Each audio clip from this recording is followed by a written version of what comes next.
The once endangered species is now moving into our city. Yeah, you may have seen them and been thinking, like, what am I looking at? Am I seeing what I'm seeing? Well, 3TV's Carla Navarrete is here with what's being done now to make sure that they're safe, but also find out why they're moving into these populated areas. Facebook and all that stuff. Yeah, no, for sure. That's what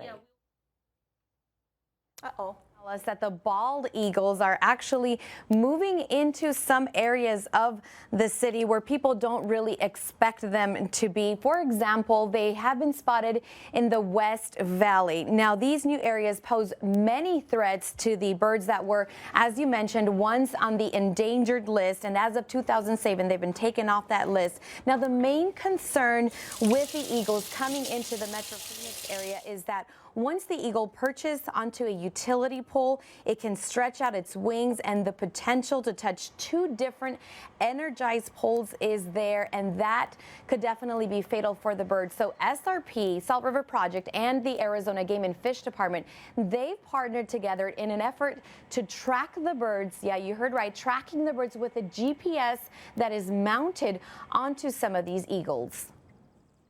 And that transmitter is going to get very precise data on where this bird moves, where this bird perches. And we're going to be able to look at how they use the urban environment and look at those habitats and identify areas where we can improve survivorship there, maybe address any potential threats in the areas. It gives us a chance to really proactively help these birds before anything bad can happen to them.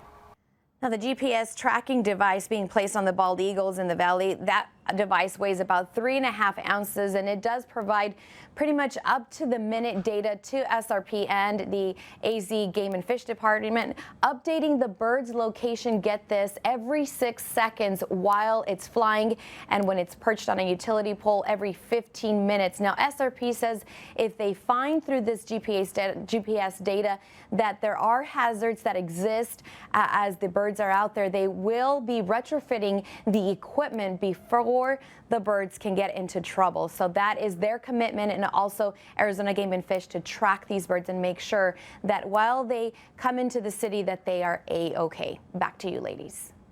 Incredible, and such research as well. I'll be keeping my eyes open. Thank you, Carla.